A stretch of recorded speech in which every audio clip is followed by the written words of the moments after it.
Hello दोस्तों, नमस्कार। आपके अपने यूट्यूब चैनल पर आपका स्वागत है। इस वीडियो में हम बात करेंगे कई सारी इम्पोर्टेंट खबरों के बारे में, जिनकी वजह से कई सारी कंपनियां काफ़ी फोकस में देखने को मिली और आने वाले समय में भी वो कंपनियां खबरों में रहने वाली हैं। वीडियो शुरू करने से पहले कहना चाहूँगा, अगर किसी ने चैनल पर फर्स्ट टाइम विजिट किया है तो चैनल को सब्सक्राइब कर लें और बेल आइकन को ज़रूर दबा लें। सबसे पहले बात करेंगे निफ्टी 50 की दिग्गज कंपनी टाइटन के बारे में। टाइटन में काफ़ी ज़्यादा दबाव देखने को मिला। यह कंपनी लाल निशान में हमें देखने को मिली। क्वार्टर वन का जो कंपनी ने बिजनेस का डेटा रिलीज किया है वो मार्केट को पसंद नहीं आया। जो भी अनुमान थे उसको कंपनी ने मिस किया है। इस वजह से इस कंपनी के ऊपर काफ़ी दबाव देखने को मिला है। अगर देखा जाए तो 17% के आसपास कंपनी ने क्वार्टर वन में ग्रोथ दिखाई है, जो ज्वेलरी सेगमेंट में देखा जाए, जबकि 25% के आसपास का दोस्तों ज्वेलरी सेगमेंट में अनुमान देखने को मिल रहा था। तो इस वजह से टाइटन में काफ़ी ज़्यादा हमें दबाव देखने को मिला। तो आप भी चाहें इस कंपनी को लेकर खबर को डिटेल में जाकर पढ़ सकते हैं। ड्रीम फॉक्स इंडस्ट्री की बात करेंगे, लगातार ये कंपनी प्रेशर में है। बीच में हम लोगों को इसमें खबर देखने को मिली थी कि कंपनी का जो लॉन्च का बिजनेस देखने को मिलता है, वहाँ पर दोस्तों एक्सिस बैंक और आईसीआईसीआई बैंक को लेकर जो इनका पार्टनरशिप थी वो ख़त्म होने की खबरें आई थी। उसके बाद बजाज फाइनेंस, मोतीलाल ओसवाल ने इस कंपनी में काफ़ी ज़्यादा अपना माल सप्लाई किया, बेच दिया। इस वजह से ड्रीम फॉक्स पे लगातार हम लोग को प्रेशर देखने को मिला। आज के दिन भी ड्रीम फॉक्स में काफ़ी दबाव रहा है, जिस वजह से कंपनी काफ़ी खबरों में है। तो आप इसको भी चाहें तो वॉच लिस्ट में ऐड करके रख सकते हैं। इनके अलावा बात करेंगे दोस्तों, कुछ और खबरें हैं। टेक्सटाइल इंडस्ट्री की बात करेंगे, खासतौर पर Alok industry, Trident, Raymond lifestyle, Gokul Das export, इन सभी कंपनियों में काफ़ी अच्छा मोमेंटम देखने को मिला।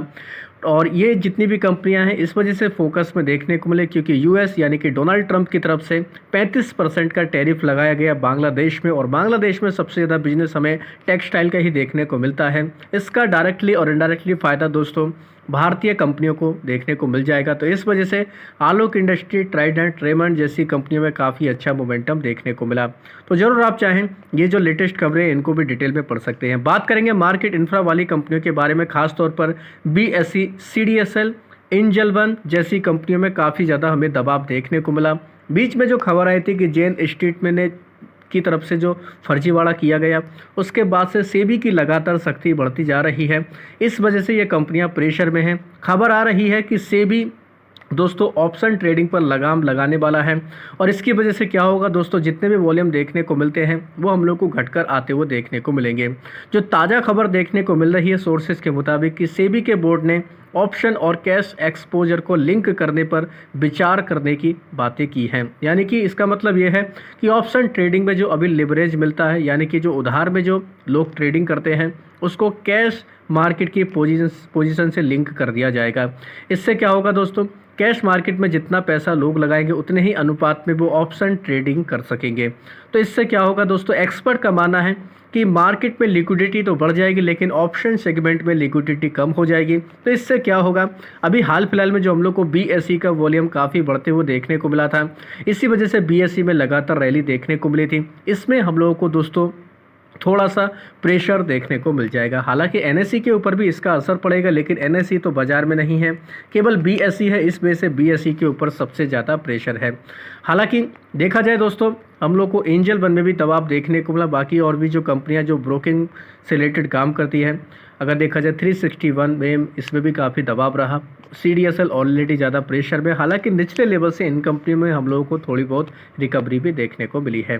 तो ये खबर थी, कहीं ना कहीं कह सकते हैं इस खबर की वजह से मार्केट इंफ्रा वाली कंपनी में एक झटका लगा है। आईईएक्स की बात करेंगे, यानी इंडियन एनर्जी एक्सचेंज की बात करेंगे दोस्तों। बीच में खबर आई थी कि मार्केट कपलिंग को लेकर सरकार विचार कर रही है।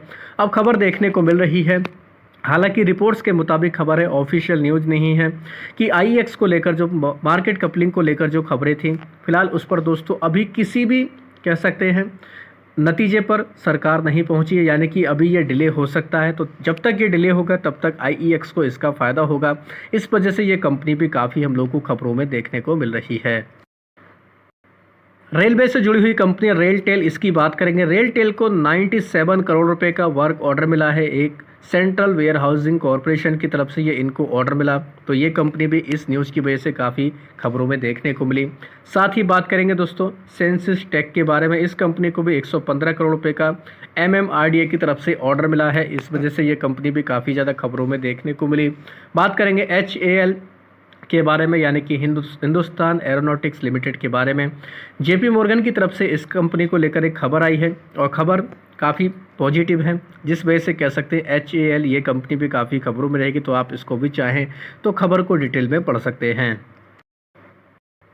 इनके अलावा बात करेंगे दोस्तों TFCI यानी कि tourism finance corporation of India के बारे में। इस कंपनी की 10 जुलाई यानी थर्सडे को बोर्ड की मीटिंग होने वाली है। कंपनी इसमें स्प्लिट देने पर विचार करेगी।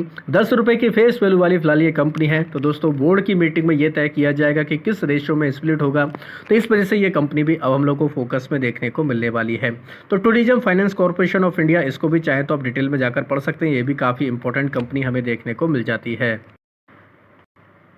अडानी पावर की बात करेंगे। अडानी पावर ने कंप्लीट कर लिया है 600 मेगावाट का जो विदर्भ यूनिट देखने को मिलती है।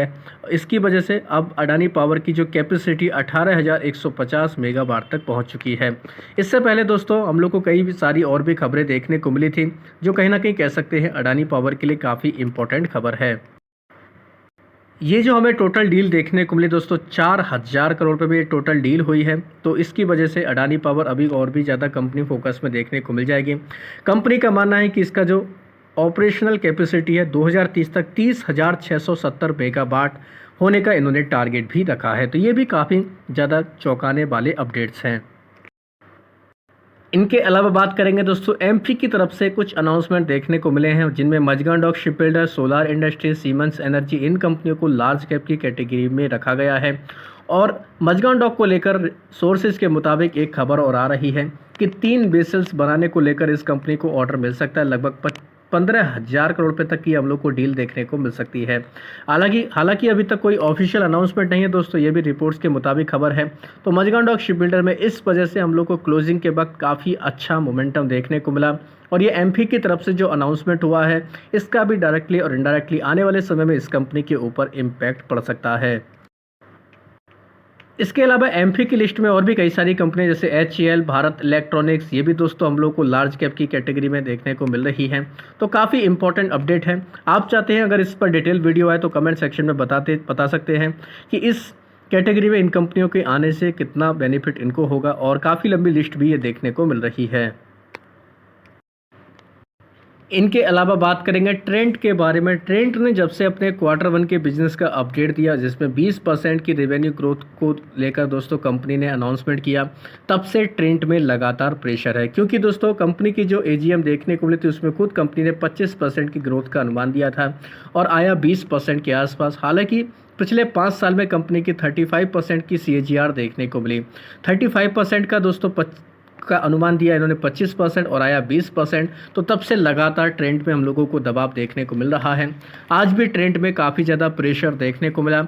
अब दोस्तों जब रिजल्ट आएंगे तभी इस कंपनी को लेकर कह सकते हैं कि एक दिशा देखने को मिलेगी किधर इस कंपनी को जाना है। फिलहाल तो काफ़ी दबाव इस कंपनी में देखने को मिल रहा है।